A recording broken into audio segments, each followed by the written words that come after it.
Assalamualaikum warahmatullahi wabarakatuh. Izin memperkenalkan diri, saya Mawi Lamsari Purba dengan NIM 122390082, kelompok 22, mata kuliah Lingkup Hidup Sumatera. Izin mempresentasikan laporan penanaman logbook Lingkup Hidup Sumatera. Latar belakang. Sebanyak 4.860 mahasiswa baru Institut Teknologi Sumatera ITERA melakukan gerakan ITERA menanam pohon di lingkungan kampus. Sekitar 1.000 bibit pohon berbunga jenis tabebuya, bantuan Kementerian Lingkungan Hidup dan Kebutuhan melalui Balai Pengolahan Daerah Aliran Sungai Hutan Lindung Seputih Sekampung. Ditanam mahasiswa. Gerakan ITERA menanam diawali dengan penyerahan bibit pohon secara simbolis. Laporan hasil logbook dimulai dari minggu kedua yaitu 17 Februari 2023 dengan pengecekan lokasi keadaan tanaman, yaitu dengan spesifikasi tanaman, jumlah daun 32 helai, tinggi tanaman 69 cm, jumlah dahan 8, kondisi tanaman sehat. Pada minggu ketiga yaitu pengecekan, penyiraman, dan pengontrolan pertumbuhan tanaman dengan spesifikasi tanaman, jumlah daun 34 helai, tinggi tanaman 69 cm, jumlah dahan 8, kondisi tanaman sehat.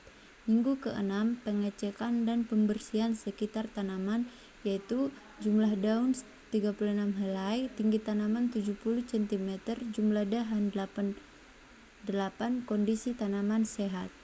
Pada minggu ke-5 yaitu penyiraman dan pengecekan tanaman dengan spesifikasi pohon, jumlah daun 37, tinggi tanaman 71, jumlah dahan 8, kondisi tanaman sedikit menguning. Pada minggu ke-6 tanggal 14 Maret 2023 terjadi pengecekan, pemantauan dan penyiraman tanaman dengan spesifikasi tanaman, jumlah daun 36, tinggi tanaman 72, jumlah dahan 8 dan kondisi sedikit menguning. Pada minggu ke-7 tanggal ke-7 spesifikasi tanaman, jumlah daun,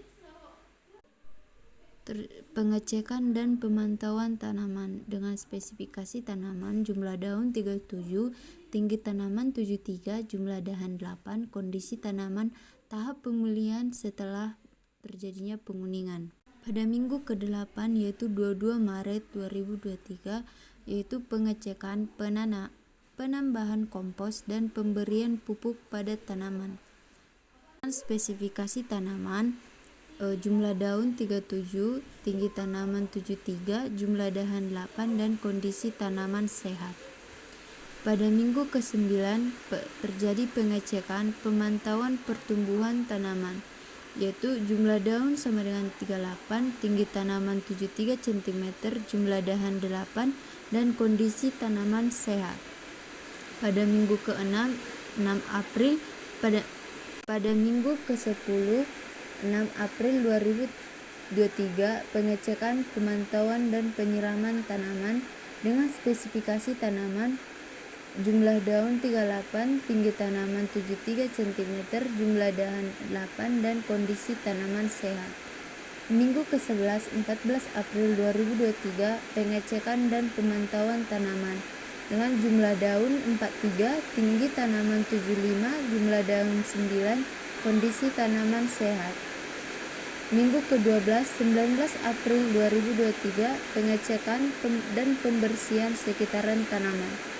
Jumlah daun dengan spesifikasi tanaman, jumlah daun 47, tinggi tanaman 73, jumlah dahan 10 dan kondisi tanaman sehat segar mengalami pertumbuhan dahan. Minggu ke-13 pada 28 April 2023 pengecekan dan pengontrolan pertumbuhan tanaman. Spesifikasi tanaman, jumlah daun 47, tinggi tanaman 76, jumlah dahan 10, kondisi tanaman mengalami gugur daun akibat daun yang tua. Minggu ke-14 tanggal 5 Mei 2023. Spesifikasi tanaman yaitu jumlah dahan 45, tinggi tanaman 77, jumlah dahan 10, dan kondisi tanaman sehat. Di sini pengecekan dan pemantauan tanaman terakhir. Berikut merupakan grafik jumlah dahan, tinggi pohon, dan jumlah daun pada tanaman. Kesimpulan, berdasarkan hasil observasi pengamatan dan analisis logbook, dapat disimpulkan yang pertama, kondisi perkembangan tanaman termasuk stabil dan tidak ada kendala yang sangat serius. Yang kedua, di minggu ke-8 memberi tanaman tambahan kompos dan pemberian pupuk kimia dikarenakan tanaman sedikit menguning dan di minggu-minggu sebelumnya. Ketiga, di minggu kedua memulai dengan pemilihan lokasi dan tanaman yang sudah ada. Keempat, kendala yang dialami adalah daun yang gugur tua. Kelima, pertumbuhan tinggi tanaman, daun, dan dahan meningkat secara signifikan. Kesimpulan, faktor-faktor yang mempengaruhi dan perkembangan tanaman yang pertama yaitu genetika tanaman dan hormon. Yang kedua yaitu curah hujan yang cukup. Ketiga, ketersediaan cahaya untuk berfotosintesis. Keempat, lingkungan seperti suhu, jenis tanah, dan unsur hara yang tergantung dalam tanah. Kelima, pengelolaan argoteknik seperti air, nutrisi yang cukup atau pupuk, penanganan hama dan penyakit, pengolahan dan juga pengolahan tanah. Demikian hasil laporan logbook saya. Sekian dan terima kasih.